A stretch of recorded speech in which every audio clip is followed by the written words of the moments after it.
Hey everybody, it's Pete. At one point in our conversation today, Dodge will say that he is going to try to explain to you all what the Tao is.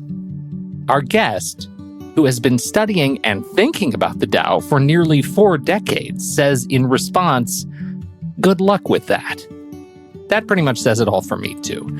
I've read a bit, I've thought some, I've studied my fair share, but the Tao is one of those pesky constructs. It's an intellectual raccoon trap.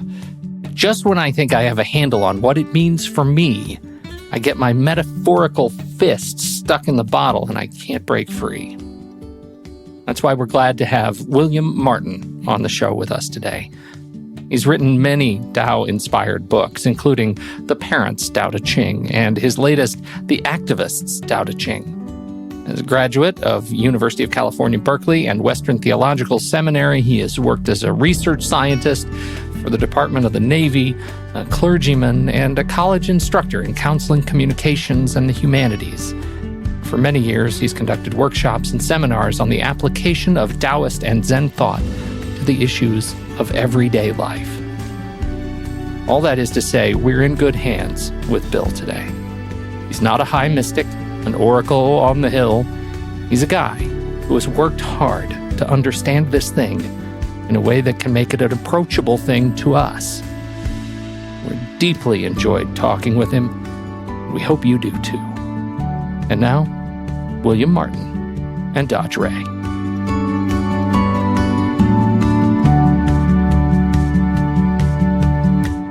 Welcome to the Change Paradox, Bill. It's my pleasure.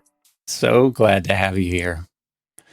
It was, I think I shared with you by phone, I can't think of how many years it was ago, 12, 15, 20, I can't imagine how long it was ago that I was introduced to your work, I think by the Tao itself.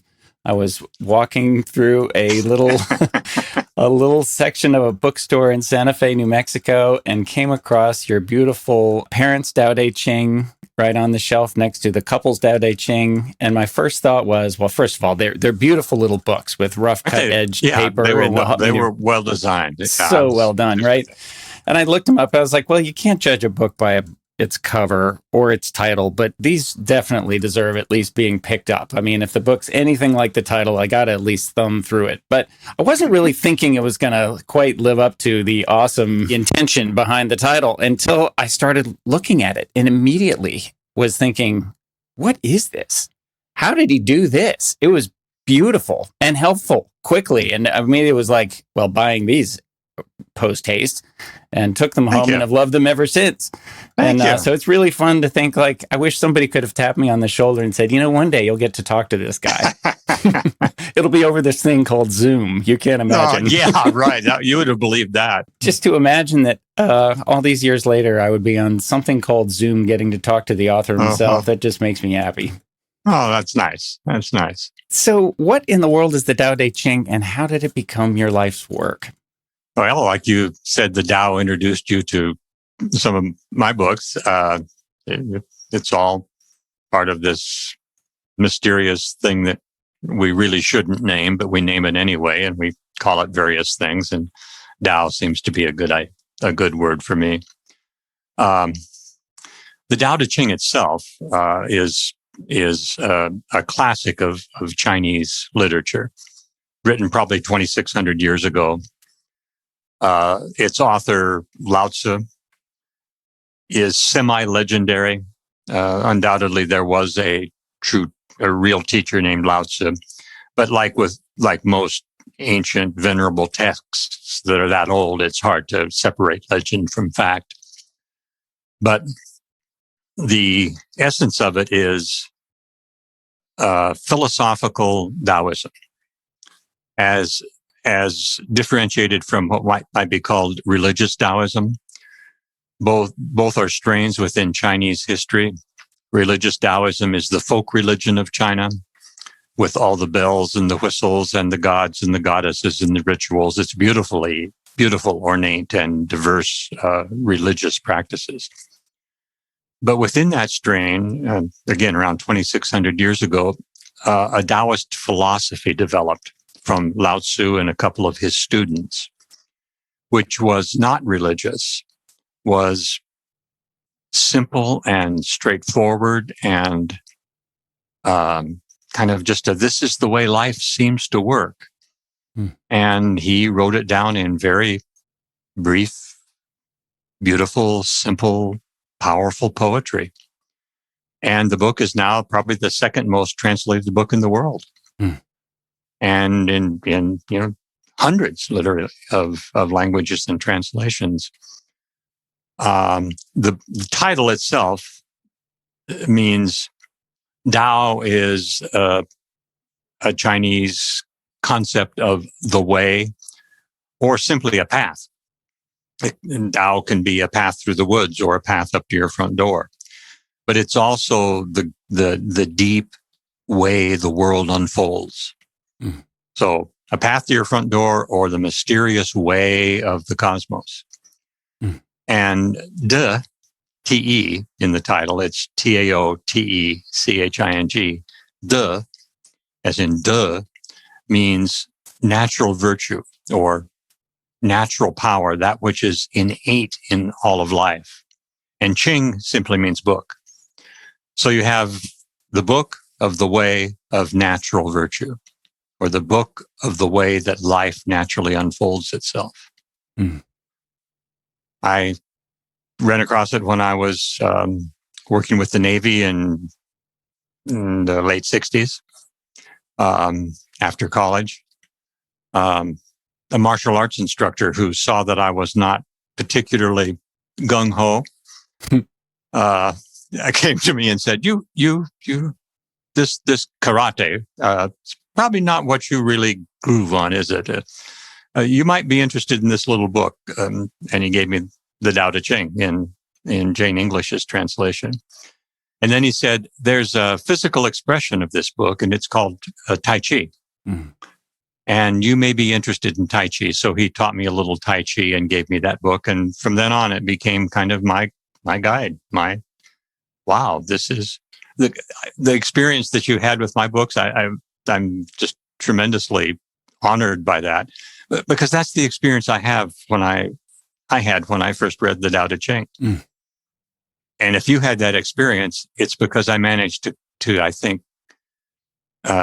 communicate the wisdom of the Tao Te Ching in my own words, because it's wisdom that's the grabber. Yes. Well, you certainly have held the spirit of it. And I found myself smiling as you were talking about just the title, the Tao Te Ching, and translating it for us. Talk about a whopper title, right? I mean, that's a fairly pretty much encompasses. Right. This, by the way, is the path of all things virtuous. Like this is the way life really works. And then I love that from the beginning, he expresses his reluctance. His very first line is, the Tao that can be spoken is not the Tao. Isn't that wonderful? Yes. From the very beginning, he's like, just so we know, this book doesn't even begin to capture the thing I wish I could tell you about. Yes. They probably know the legend of how it came to be written.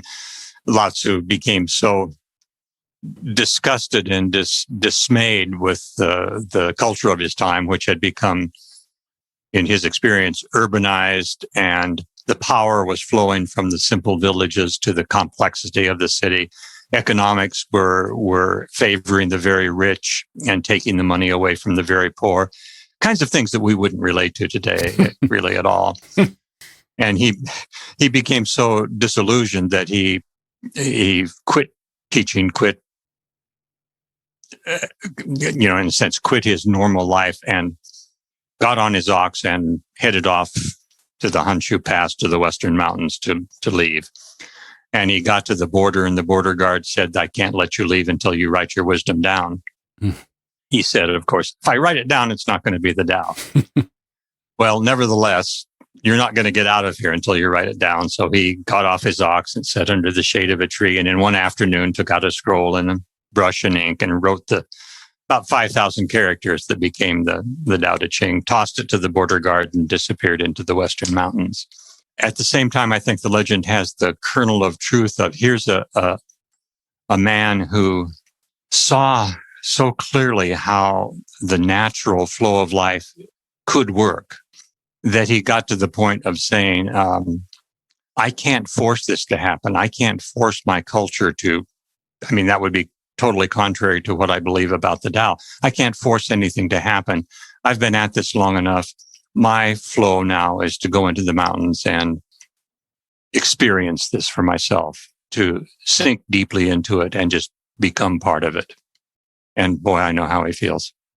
Boy, if it's not true, it sure feels true in reading these words. Yeah. Anybody who could write this down is not somebody who lives in a bustling city and is deeply involved in cynical politics and, and building as much wealth as he can get his hands around. Like that, he couldn't know this stuff if he weren't a man who lived the way the legend would suggest he did. Yeah. At the same time, obviously, his early life, he knew what this culture was doing. He had experienced enough of it to feel the dismay and the disillusionment. So the Tao Te Ching ends up staying with you from young man in Navy and a little bit of Tai Chi. Somebody teaches you. It manages to survive divinity school as you go a completely different direction, which didn't quite work out. So the next thing you know, you're a marriage and family therapist for 20 years. And all along, here you are finding yourself writing not about any of those things, but about the Tao. Yeah, that's right. I had lots of components to my life, but that just hung in there. I think that's the beauty of his little book. It doesn't dominate. It doesn't kind of impose itself in some sort of a structure onto your life and say, okay, now hear this. It just kind of seeps in and hangs in there and trails along and you can't get rid of it. Yeah. And I guess as I say that, what I said was totally inaccurate because you did write about all of those things. Your very first book, if I remember right, was a little book you wrote about what the Tao Te Ching might offer pastors and ministers, something to that effect, right? That's right. That's right. And then parents and then couples. That certainly fits marriage and family therapy, and has gone on, for all sorts of beautiful ways of understanding the Tao Te Ching in new ways, essentially new expressions, even translations. And then I think most recently in a book that I want to make sure we talk about today, The Activist Tao Te Ching. Yeah, that's my most recent. I haven't published a book for several years, but that was my most recent. In one sense, for me, it's my most important book. It was the most important one for me to write. Yeah. I'm really looking forward to talking about that when let's get there later in the show. There's a piece I really want to make sure that we spend a little time on because you've touched on it, but it feels like the more we can work to understand what is the Tao itself, the more the rest of your work and the rest of this conversation, I think, is going to make sense to people. And I've been spending a lot of time trying to get my head around this. Good luck with that. Oh my God, it is so sort of enthralling and maddening because I see why he had to start with these words about the Tao that can be spoken. Like as soon as you start talking about it, you lose it again. You can feel it, you can sense it, you can experience it, you can, right? Yeah. Some of the way I'm understanding this, right? I mean, there were so many ways to talk about it. It is a guide, it is a path, it is a it's a way of realizing, the difference between what works and what doesn't. Okay. This is simple and concrete. Then it's sometimes talked about almost like the Force in Star Wars, right? It's got almost an energy of its own. Maybe that's more the day than the Tao, but there's something in there that he's capturing. Well, Lucas admits that he was very influenced by the Tao Te Ching. But see, now there you go. I knew it. I didn't even know that, but that makes a lot of sense. I get this sense that like the Tao in some ways is not the river. It is the flow. It's not the water. It's the river bed. It's almost the void that is this deep structure to how things really flow most naturally and efficiently and effortlessly. And then the substance is life. So you can apply it to parents or couples or sages or activists or ministers. And it works beautifully because it is the riverbed. Well, I think that's, again, we can't tie it down, but that is one very good way of expressing it. It's that bed in which life flows. It's also the life itself. But since we're using a word, and Lao-Tzu used a word that is like a path or a way or a river course. Alan Watts' last book, in which he really sank into Taoism, was called Tao, the Watercourse Way, the way the river naturally flows. Seeing it as that empty, in a sense, emptiness through which things are guided and flow is one good way of I think looking at it. It's also the water. It's also whatever you want to name it. There, yes, it's that too. But one of my books I wrote maybe 10 years or so ago. It's called A Path and a Practice, and that's where I have my own translation of the Tao in that book. But that's what it seems like to me. It's a path, it's a way, and it's also a practice on how to walk that way. Mm-hmm. His little book of poems not so much describes that which can't be described as gives some hints on how to walk along that indescribable path. Yeah. So it's a practice. I had this moment thinking about this. I was listening, I think, to something Alan Watts was saying about the Tao. I was maybe shaving, or I was there with the sink, and I was watching water circle the sink as it was heading down the drain, and noticing that some of the droplets flowed easily down the drain and some got caught higher on the sink, you know? I had this sense of like, if we imagined that water had a kind of consciousness, that some water might more wisely know the way, the easy flow, and other water gets kind of caught in its little eddies and stuck on the bank and splashes about, and it's all fine. All of it's fine. Yeah. Lao-Tzu isn't saying you have to do it this way. He's just saying if you want to flow easily, here's a couple of tips. Exactly. That's what's another part of the beauty of that book.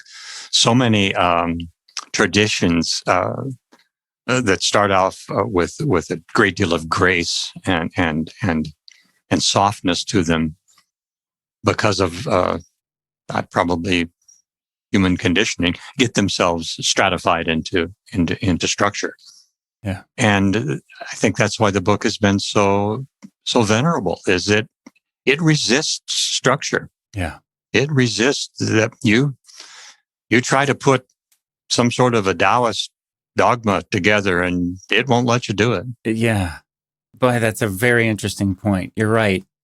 All of the religions have really dogmatic versions, strident followers who get sort of shrill in their insistence, except Taoism, as far as I can tell. Like I rarely, I remember having practiced Tai Chi for decades now. My favorite Tai Chi teacher is Tai Chi, relax harder, right?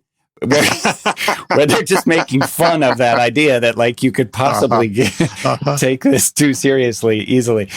And yeah, Taoism sort of, you're right. Somehow nice. Lao-Tzu has resisted that.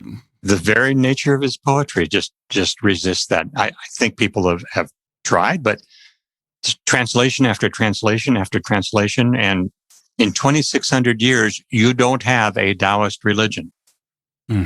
Isn't that wonderful? Yes. Isn't that marvelous? Right. 2,600 years of this beautiful book, and no one's been able to. Well, there's one chapter of it where he says you can't sell the Tao, you can't market the Tao, you can't structure the Tao. It won't let you do that. Yeah. And it hasn't. The closest to it is Buddhism, but Buddhism hasn't totally avoided its structures and its cultural accretions of dogma. It's probably the closest of any actual religion. And that's why Zen Buddhism is the child of Taoism and Buddhism, and why it sort of maintains. Well, I've gone off on a tangent there because it doesn't either. You can pay attention, sit straight, breathe, count your breath. Right. 1, 2, 3, 4, whap, whap. Right. How present are you? Eatings will continue until morale improves. Right. So relax harder. Yeah. So yeah. Yeah. So, but Lao Tzu's little book, I just realizing as I'm talking, it's 2,600 years and it hasn't fallen prey. It's amazing. Yeah. As I've been preparing for this show, I've had this really interesting kind of experience seeing first the show differently, and then my career differently, and then in some ways my life differently. Like, as I've been reviewing your books and thinking about what we might talk about, been realizing like what I love in this show so much is the paradox element of change. I mean, we've literally named the show for it, but it's so Taoist. Like, what Lao Tzu does so brilliantly is to just capture the opposing energies, to capture the paradoxical realities about how life really works best, where the deep truths are complex and hidden often in paradox that most folks won't bother to navigate. And I realized, but that's what I love most about being a psychologist too. In fact, my favorite hobbies are all like this, from Tai Chi. Yeah, from Tai Chi to a very soft form of Kung Fu to, music. Like, there's something about kind of the Taoist way that infuses everything I love. Physical expressions of that. Yeah. Of that concept. Yeah. And clearly that's been the case in your life too. It's just hung with you through so much. It has. I still feel very much like a complete novice at it. My ability to use words outstrips my deeper understanding.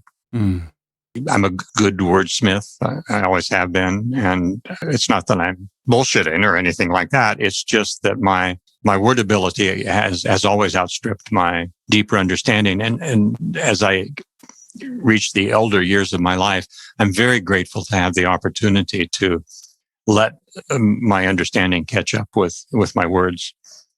Yes. So that I'm wondering, I just thought of this. I wonder if Lao Tzu had the same feeling. I wonder if he was this good, intelligent teacher and he was teaching things he knew to be true. But he finally reached a point of, I got to stop saying this and start living it. Yeah. And that's why he left. Yeah. And somebody said, you got to write it down one time before you go. One time, yeah. Because the rest of us are going to be trying to figure it out after you're gone. Right. Yeah. Right. I would think that would almost have to be so. One of my longest time teachers talks about the unthought known.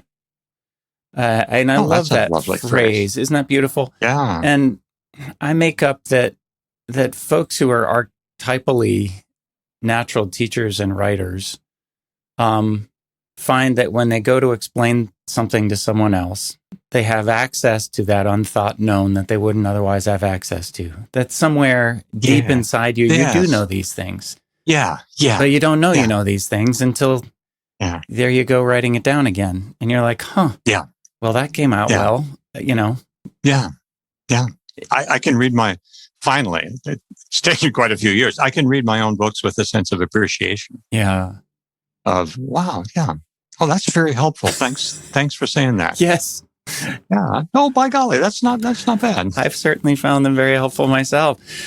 So the Tao Te Ching carries a series of different principles that are worth highlighting.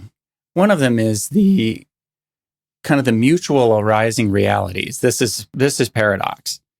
The most foundational of all of those, to my reading, is this tension and collaboration between yin and yang. Well, that's in chapter 2. He first mentions actually it permeates all of his chapters, but that mutual arising, that sense that if this, then that. Yin and yang actually emerged from yin being the shady side of the mountain and yang being the sunny side of the mountain. Where the light shines is yin, and where the shade dominates is where the light shines is yang, where the shade dominates is yin. And then that became just a vehicle for noticing all the mutual arisings. If there's long, then there's short. If there's high, then there's low. We live in the appearance of a dualistic world. There's this and that. There's the yin and the yang, all the way down to the composition of the atomic structure of the universe, the proton and the electron, and then the subatomic particles. That in order for manifest existence to manifest, there must be the yin and the yang. There's no manifest existence without it. The universe emerged out of the formless quantum flux, but when the boom occurred, that there immediately was the stuff. The little yin yang symbol is called the Tai Chi, and it's called the grand ultimate because it's the way things are made. That's what it's made out of. So it's just a given. It's also causes some of our suffering unnecessarily because culturally, and I don't know for how many millennia, we've lived in a culture that seems to say we want to crank the yang, the light, up as high as it will go and then stop it. And don't let the yin occur. Don't let the counterpoint occur. So we're always kind of cranking this wheel of progress and of getting and having and attaining, and never realizing that you can't attain without loss. You can't have without loss. You can't grow without dying. You can't live without dying. You can't do it. But we've spent millennia trying to do it, and we pay a great price in suffering for it. And Alan always used to say, it's the dance of the yin and the yang that is what life is really about. It's not cranking up the yang and avoiding the yin. It's watching the dance. And the symbol yin yang is an attempt to indicate not static, but things in motion. The light growing and then getting right at its peak, and then the dark growing, so it's just this spinning wheel of constant change. I can't remember whether I've talked about this in previous shows. I think I've at least alluded to it, but I talk about it with clients all the time. Another teacher of mine is one who comes from the practice of Kabbalah, and she talks about it in terms of expansion and contraction, right? Expansion is yang, contraction is yin. And she talks about this beautiful idea that her definition of addiction is the insistence on forcing expansion where contraction is the natural way, right? It's the addict, who wants more beer when it would be time to sober up, who wants to feel wildly good when it's time to settle down. And then when finally the contraction comes, it comes as a brutal hangover instead of just a lovely end of the evening, right? In one, or the destruction of a life. Yes, it can go further than that, right? And that would just be one example. But we are constantly wanting to force expansion where contraction is the natural order. There's so much of that from, just like you're saying, acquiring and acquiring and acquiring, and then calling any loss or release a bad thing. Yeah. It's like we want to only inhale and never exhale. And you can see how well that's that works. Exactly right. And I think literally, physically, that's what most people's bodies are wanting to do. We are way up in our chest and we're trying to only inhale and not fully exhale. Very good point. Yeah. And we're out of relationship in this yin and yang. Yeah. Yeah. Very good. That's why so many contemplative traditions have a focus on the breath, the inhalation and the exhalation. Yes. That's a fundamental teaching of yin and yang. Yes. And in this, the Qigong world, as you well know, they focus much more on the exhale because we have such a hard time fully exhaling. If we can slow that exhale down and we can connect to the yin part of our body, the parasympathetic part of the nervous system, the part that goes into rest, digest, repair, all kinds of things come into balance because we're normally so freaking yang. Yeah. Yeah. Yeah. And there's no, without the exhalation, typically we breathe in and out so quickly that without the exhalation, half of our lungs are still filled with waste. Yes. So only half of the lung is available for new oxygen. Yeah. This reminds me of one of the very first passages I read from the parents' Tao Te Ching. And I went looking for this because I've remembered it all these years. I thought it'd be fun to read out loud. I happen to have my coffee here. Go ahead. I think you'll see why I'm reading this because this is such a sort of comment on the yin and yang of a moment with a child, right? It says, this is passage 60, Growing a Garden. Dealing with difficult children is like watching a garden grow. Resist the temptation to pull up the plants and check on the roots. In difficult times, children may thrive on conflict.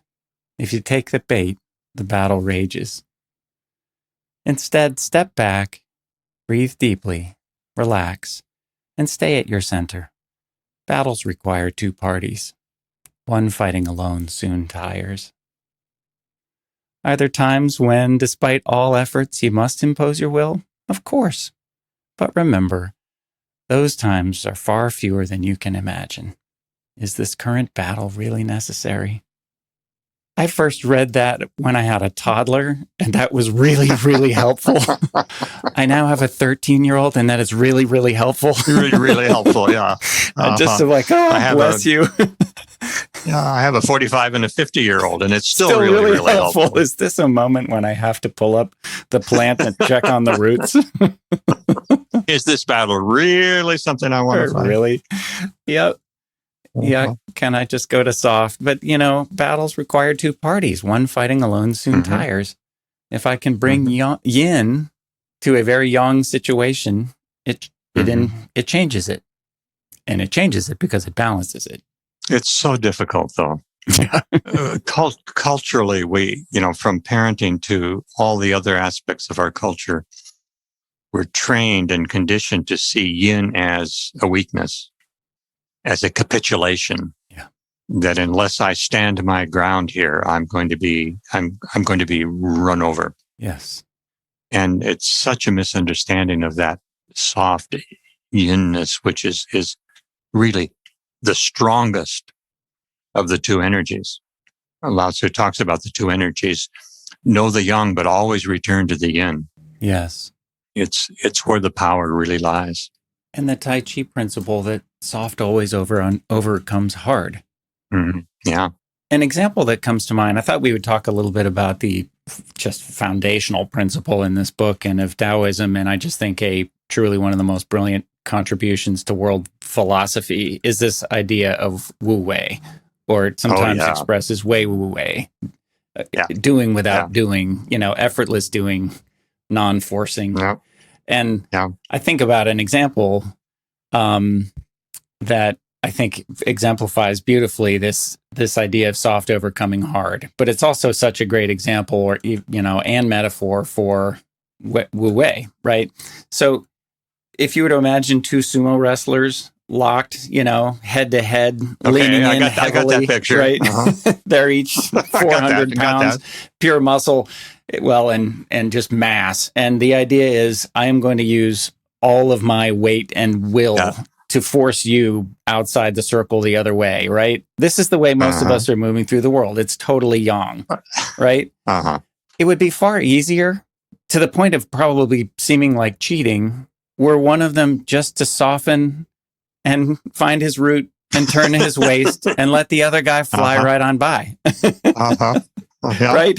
It would be like, Right. you can't do that. But it's so Wu Wei. I mean, it's the effortless doing, and yet it's the fastest way to push the other guy out of a circle is let all of his momentum go fly right by. But that's not sumo, right? But that's sumo, cheating. Sumo is strength against strength and mass against mass. Right. No wisdom. It's fine for a sport, but it's not a way to live life. Right. And yet it is. It's unfortunately much the way people live life. So let's talk a little bit more about Wu Wei and how, what is that? And how would that give us a better path? Well, it permeates, again, it's one of the concepts that permeates Lao Tzu's writing. Sometimes literally the characters Wei, Wu Wei. Wu is a negation. It's like a not, like our word not. And Wei is a word for doing or taking action. So it's not acting, or acting, not acting. And sometimes it's literal in his translations, but it's in his work, but it's always a background of an effortless way of flowing through life. It's sometimes miscaricatured as this go with the flow, the hippie, hey dude, just go with the flow. And that gets an implication of careless avoidance, of just not paying any attention to what life might ask of us. And it's not that at all. Lao Tzu uses the words, can you just be patient? Can you sit and let the mud settle? Can you let the dust settle? Can you sit there until the way ahead naturally emerges all by itself? There is a time for action without resistance, which is another good way of translating Wu Wei. Action without resistance.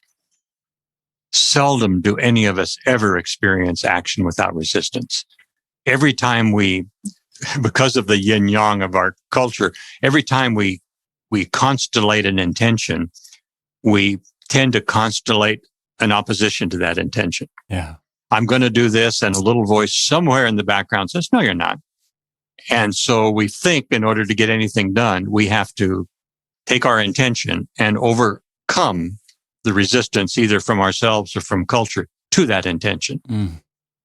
Lao Tzu says, the way not to constellate the resistance is to not constellate the intention in the first place. Sit and let the action emerge and express itself before any of that has a chance to come into play.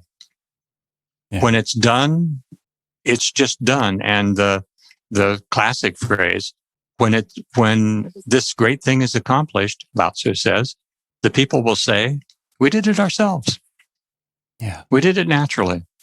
He's talking about the best leader is the one who, when the achievement is accomplished, the people are able to say, we did that ourselves. And another good way of saying that is, we just did that naturally. There's no big deal about it. It just occurred. It just sort of happened. I can. We just culturally. I mean, I say we culturally. That's so hard for me. I can take Lao Tzu's advice of, okay, just sit and let the dust settle. Right action will emerge, and I'll sit, and the dust will start to settle, and then it's time for action. What's the right action? Okay, I've set for 20 minutes now. It's time to force something. It's time to force something, And real Wu Wei can require tremendous patience of sitting for days and days and days when everything is clamoring for action to be taken until right action emerges. Very seldom is that truly practiced.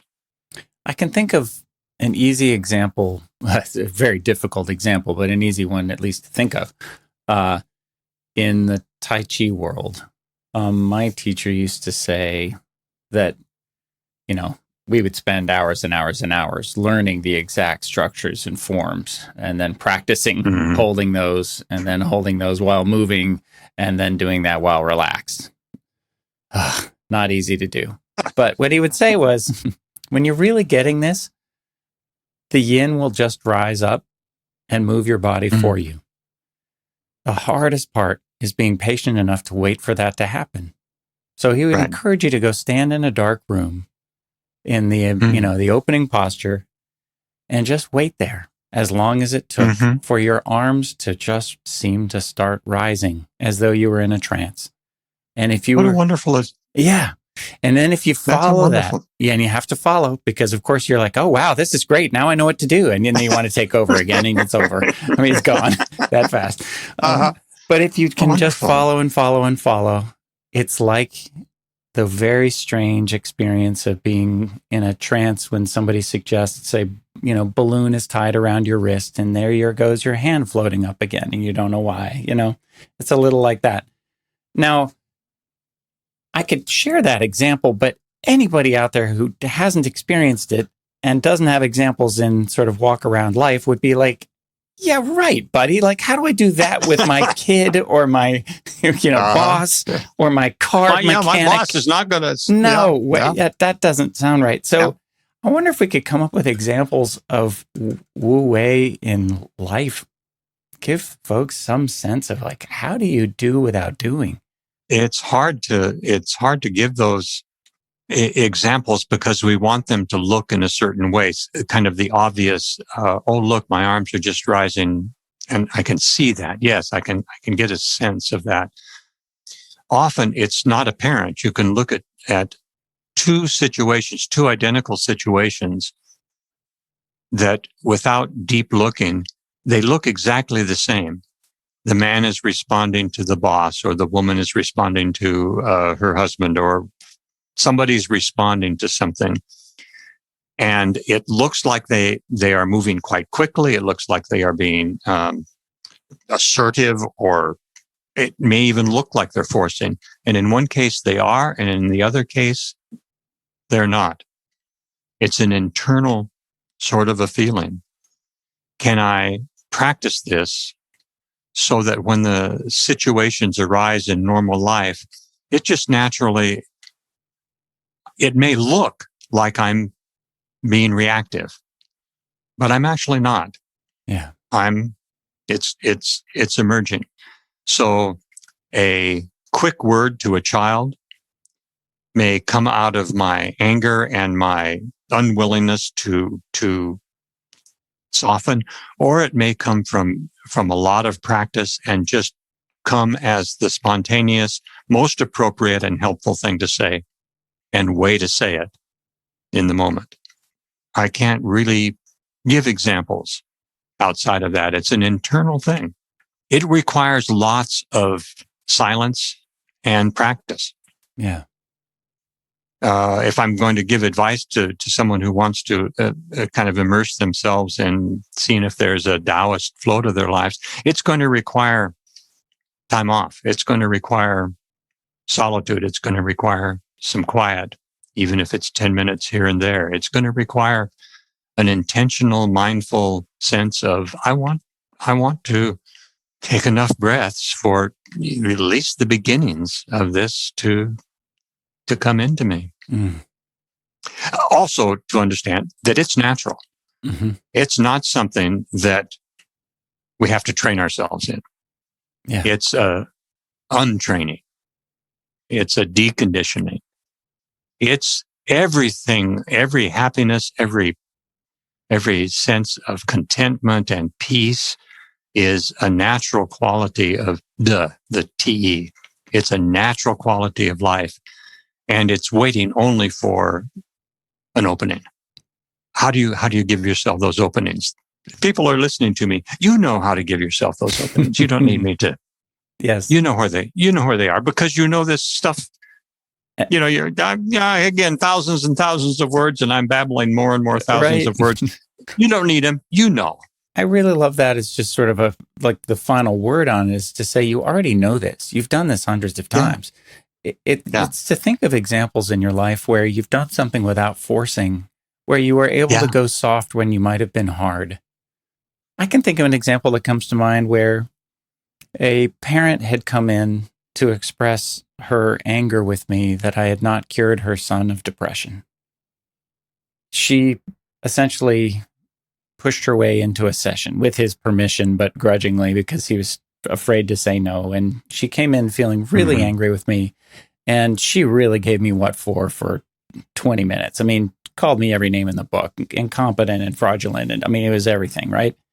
And Wow. you could imagine all the parts of me that wanted to defend myself and defend him by sort of making the point of, maybe he's feeling terrible because of you, kind of stuff, right? I mean, I had all sorts of terrible ways you could zing back. And in some ways they would have been justified. I could have stood up and just said, I'm so sorry, this is inappropriate, because the poor guy is just cowering in the corner of the couch as he's feeling so awful about what's happening here. Yeah. But something in me could also sense her pain. And I just decided, what the heck? I'm going to go soft as I can figure out how to be. And I just mirrored back to her for 20 minutes. Sounds like you're feeling real doubt about my competence. Sounds like you're getting a lot of advice from your therapist friends that I couldn't possibly know what I'm doing. Keep going. Say more. Just soft. And then you just channeled Carl Rogers. That's right. I just channeled Carl Rogers. I mean, because seriously, on your back foot, that's what you got to do sometimes as a therapist. Like, you're just like, okay, I'm going to mirror. That's like all I got left. And that was definitely on my back foot. But at the end, my summary statement to her was, so I think in summary, what I hear you saying when she'd finally run out of gas is, you really love your son and it scares you to death to see him in this much pain.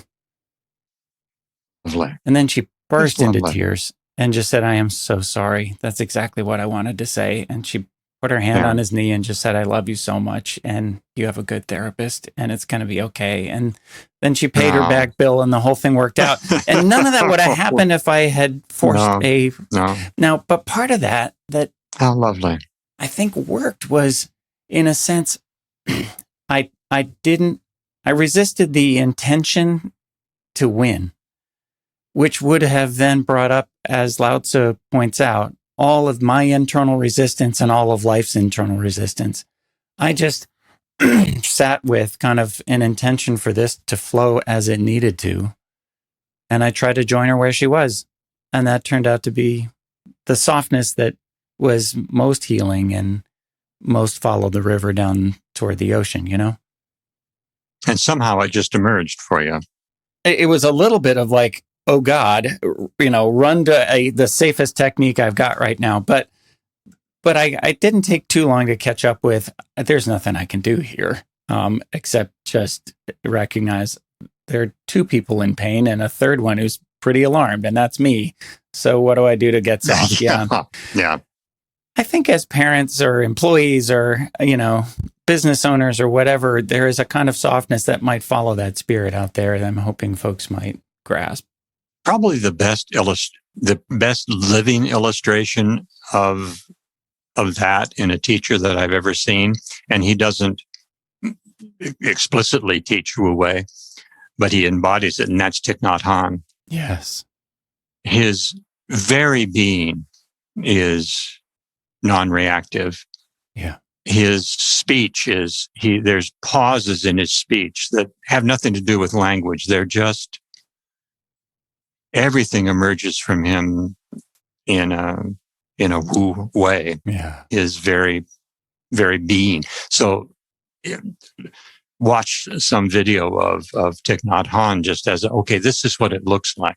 Yes. I think he has a beautiful video out there about how to listen. And deep listening. Deep listening from his just exquisite. So beautiful. Yeah. Part of what's so difficult, of course, about Wu Wei is, as Alan Watts hilariously points out in one of his talks, it itself can't be forced, right? Once you're trying to... Okay, I'm going to do Wu Wei now. Once you're doing it on purpose, you're not doing it. And the best example I can think of that is trying to be cool, right? Oh, yeah. Right? Anyone who's trying to be cool has already missed it. It's too late. not cool. Right? The coolest ones out there are the ones who just, it's effortless. They're just being themselves. So finally, you just try not to try to not to try, and finally it just all disappears into a belly laugh, and you just let screw it. Let it come about. Wu Wei in some ways leads us to this last book, which is how in this time of remarkable change, a time very much like the one in which Lao Tzu found himself 2,600 years ago, how do we work toward change without forcing it? That was my whole reason for writing the book. It was just prior, I wrote it, I think, just prior to Trump's ascendancy, when it became kind of clear that I didn't think he was going to win the Republican nomination, but I saw that he was going to dominate it. I had no idea how bad it was going to get, but that sense that I'd always have of, for several hundred years, if not thousands of years, we've been, well, back to Lao Tzu's time, we've been on a collision course with reality. Culture is a natural thing in one way, but cultures of the past few thousand years have become so young, so accumulative in general, that we're creating a collision course with reality. And primarily, I began to see it in environmental issues. But the more I looked at it, the more I thought the activist part of me, and during part of my career, I was the quintessential activist. I mean, I went to Berkeley in the 60s. I was, that's what a hippie activist looks like. I burned out on that. Mm. I remember very distinctly, I think I was in my mid 30s or nearing 40, and I was the head of a hunger organization in Phoenix, and we were holding a big gathering of hunger people from all over the country, and the primary speaker was a big name in it, and we were at a planning meeting, and I was walking back and forth, and I looked, they had the television on, but the sound down, and on the television was this guy behind a podium, and he was pointing and gesturing and clenching his fists and raising his clenched fists and so on, and the podium looked like, and I was sure it was an evangelical come to Jesus sort of meeting. And I said to my friends, "What have you got that crap on for?" And they looked up at me and said, "That's our speaker." Wow. And I remember that moment so distinctly of, holy cow, we're channeling the same energy. Yes. Of everything that we think we're opposing. And my activism kind of went into abeyance, and I sunk more deeply into the quietism that's inherent in Taoism. Mm. But then, gradually, as our culture began to show its deepening illness, there's got to be a Wu Wei here. There's got to be a quiet activism or an active quietism. And the Tao Te Ching is the book that can bring that blend together of revolution, and deep change itself can be very much like the individual Wu Wei. Mm. It's something that just naturally arises in a culture. And so I tried to write a book that used the Tao Te Ching to give hope to both to the quietist who felt like they were maybe hiding their head in the sand, and the activist who felt that they were just engaged in futile wastes of energy, because I had both parts of that in me.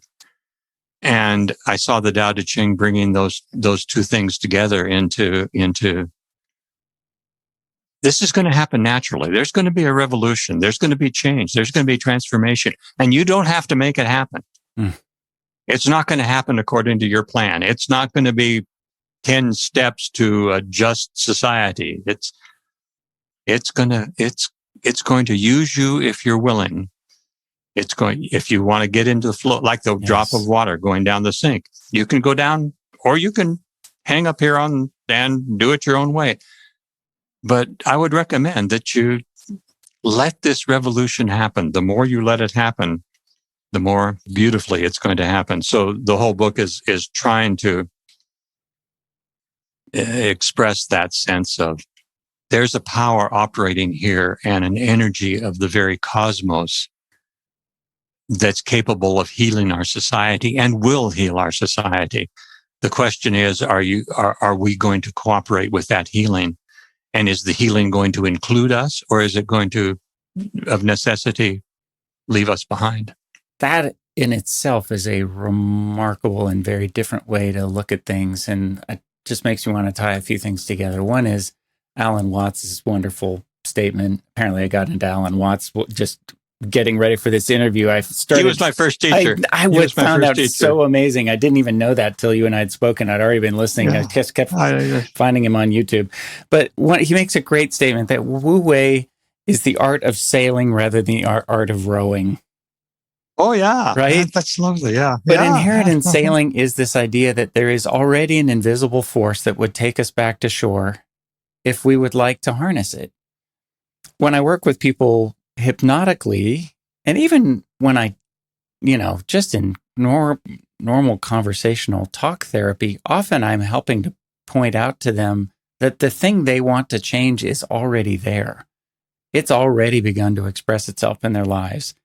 They just haven't fully recognized it or allowed it to blow them back to shore. Like there's already a wind blowing. They just haven't raised a sail to it yet, but they're drifting that way, right? There's a lovely piece from the book I wanted to read to you that just felt like it captured that well. It's the second chapter, A Quiet Revolution. It reads this way: change does not come from eloquence or persuasion. When injustice is the rule, justice always lies in wait. Where oppression flourishes, freedom ever lurks. Where death is the threat, life springs into being. The darkness of power, unknowing, contains the seeds of a bright new light. Therefore, the people act, but do not force. They teach without agenda and let freedom emerge without conscious effort.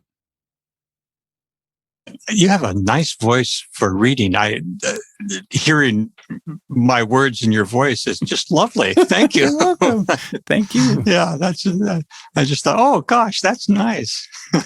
I love too that this book is very compassionate. It's not a typical activist's book that feels like the good must triumph over this terribleness.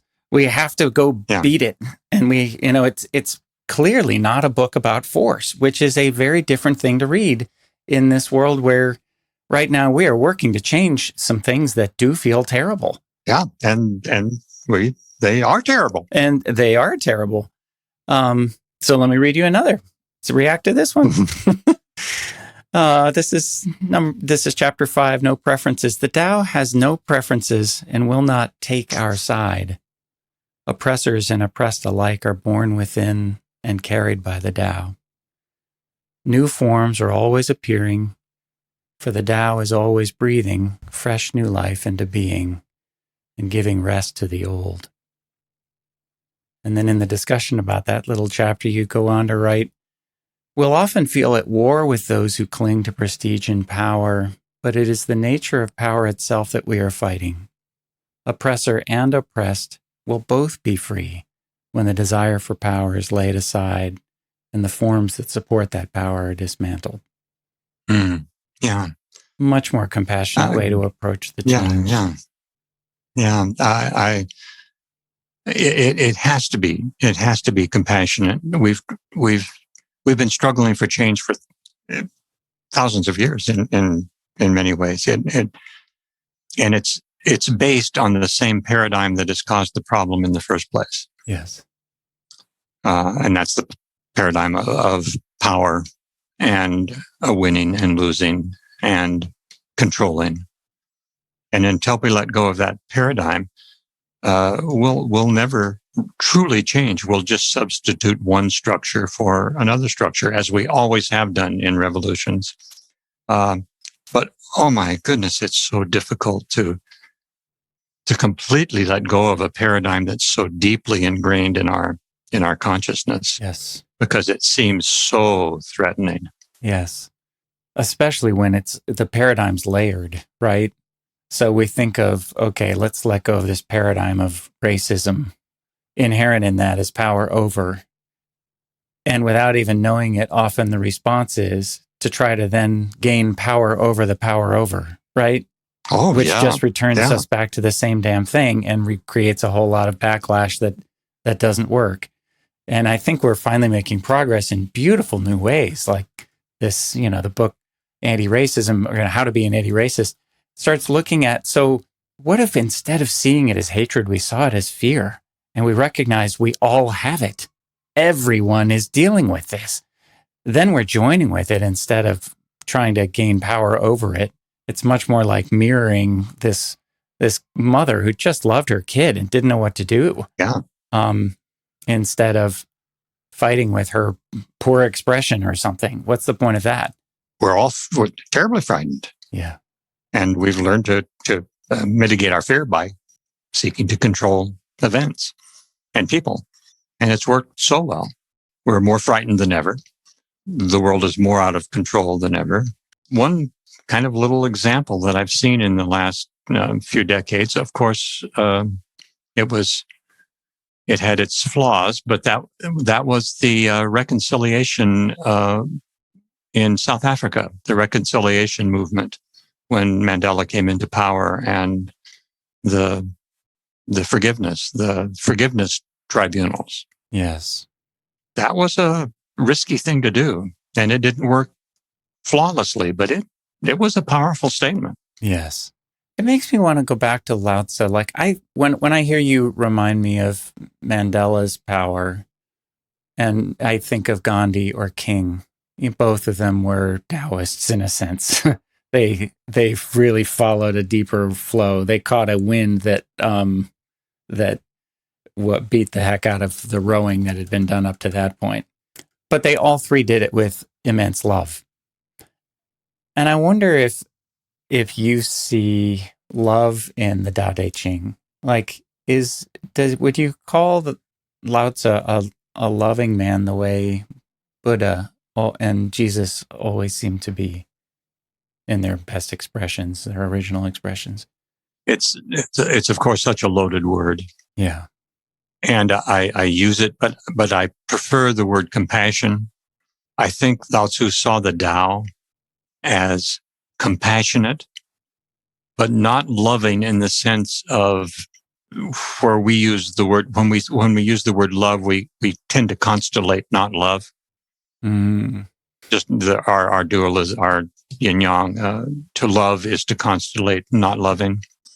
And of course, using the word compassion can constellate lack of compassion, but it's not for me quite as loaded as love. And I think Jesus and Lao Tzu and the Buddha sank deeply into the compassionate nature of reality.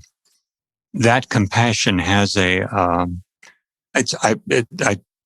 don't know whether I want to use this word, and I'll try to explain it. It has a dispassionate element to it, a non-attached element. Our use of the word love so often is an attachment. Kind of naturally, we attach to people that we love.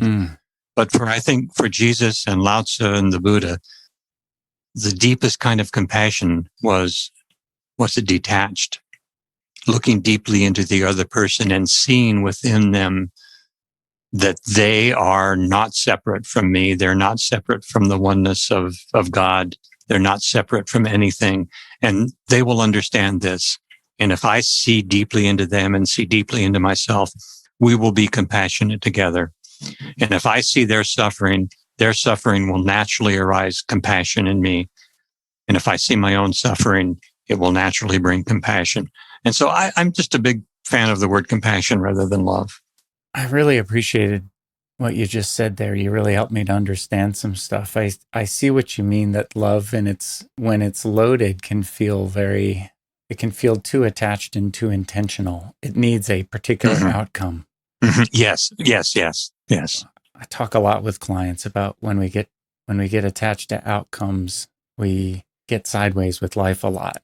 As you write, both hope and fear are hollow companions. Each will trigger anxious thoughts.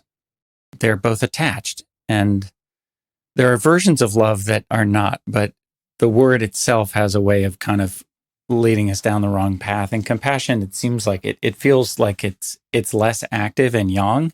It just meets the other way they are.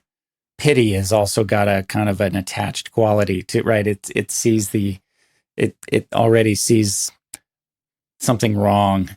Well, yes, it puts me in a one-up position. If I pity something, I'm one up. Yeah. And I find my safety in being one up. That's how we kind of are conditioned to work. The more I can be in control and one up in a situation, the safer I feel. Yeah. All an illusion, of course. Yeah. And compassion cuts through that. I feel like that gets captured pretty well in one more that I wanted to read to you. One that I just had to read to you, given that it fits this show too absurdly well to miss it.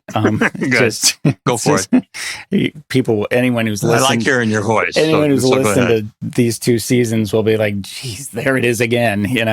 Anyway, it's chapter 22, and people will laugh. It's called The Acceptance Paradox. So here it goes. Acceptance of what is the only path to change.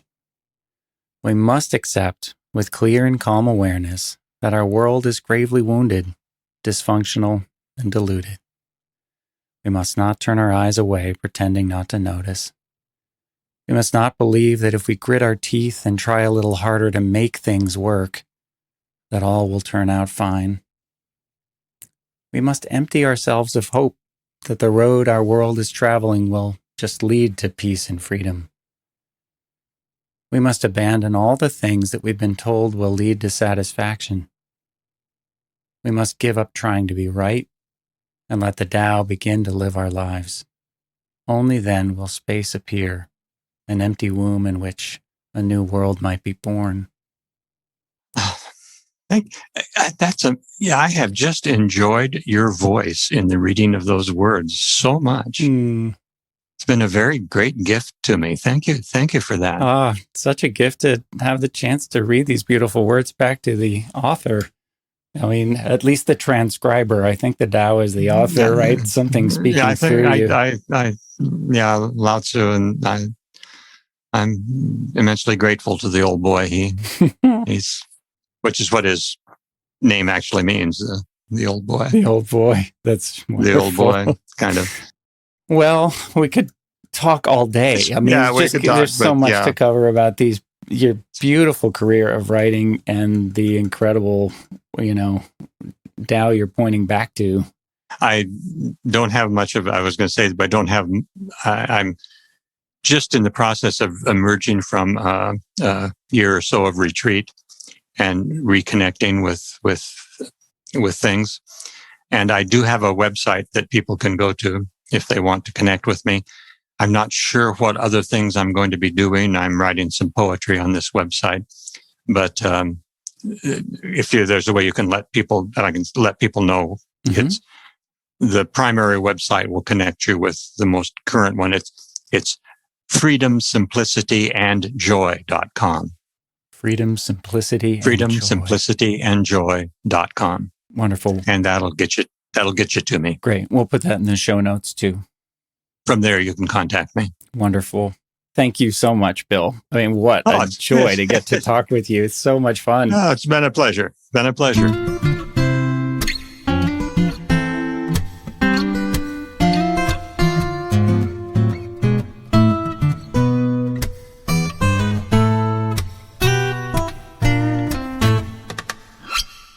Hey, it's Pete.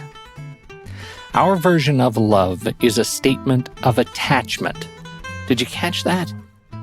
That challenges me in an interesting way. That way in which we are pushed against something we thought we knew so clearly, only to be introduced to this new position that cements itself as a new normal so quickly. It's as if we never existed in the old way at all. Love versus compassion is that thing for me today. Next week on the Afterthoughts podcast, Dodge and I take all this in. We try to have a simple conversation on the show about this simple concept, and we fail terribly, but that is the path of the Tao, right?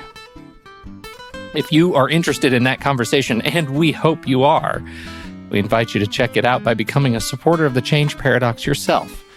This whole endeavor comes thanks to listeners like you, listeners who have already visited truestory.fm/The Change Paradox and signed up to be supporters of this show. Those contributions go straight to the cost associated with production and hosting and delivery of the show to you. It gives us the freedom to make more choices around how we spend our time making it. You get more great guests and longer seasons, and we get to bring on new members of the team to help the Change Paradox thrive. The Afterthoughts podcast is one of the member benefits. After each interview, Dodge and I process with a few laughs along the way. We try to figure out what we just learned in this conversation. Plus, you'll get every episode of the show a week before the public does in your very own members-only podcast feed. To those who have joined already, our deepest thanks. To those still thinking it through, we hope to see you soon at truestory.fm/The Change Paradox. And now, William Martin leads us on a journey through the Tao.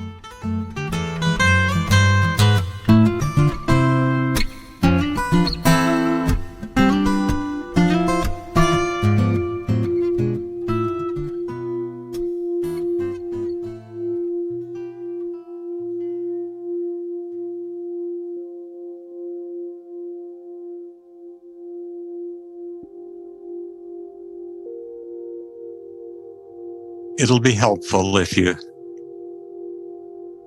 just take a nice deep breath.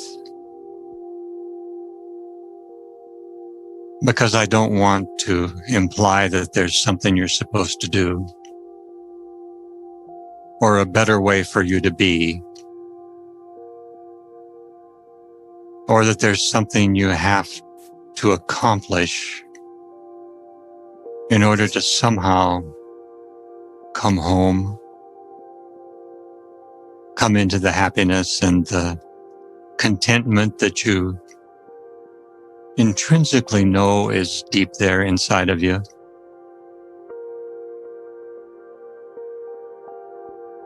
So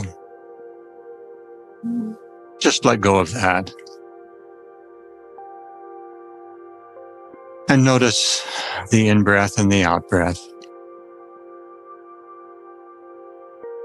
You've done that before.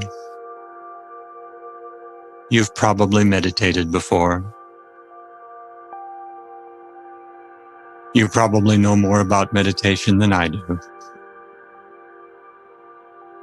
But there's still something that's trying to emerge, that's been there all this time, that requires no effort, no grand intentions, not even any discipline. Oh my goodness, no discipline required. Just here, and just now. You might have a memory inside of a time you were so completely free. At a lake, you were young, you were older, you were splashing about, you were sitting on the shore, you were working in your garden, you were talking or listening to a loved one, and there were a few moments of, this is nice. This is how I'd like to feel. You know, that was natural. That came from inside. It didn't come from the situation. The situation just gave it a window.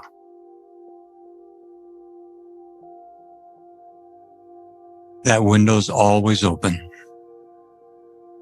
It's open right now. No effort, no intention, no discipline, no striving, no goodness on your part. It's just there.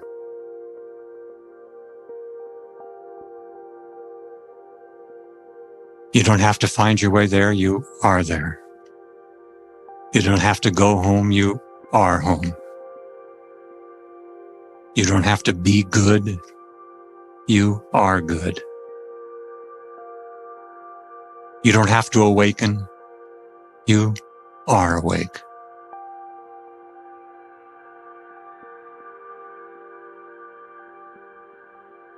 Another breath.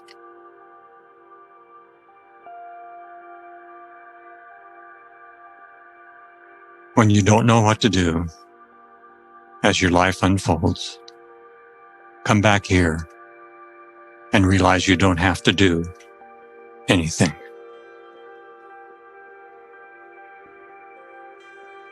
Thanks for listening. It's been a pleasure to be with you.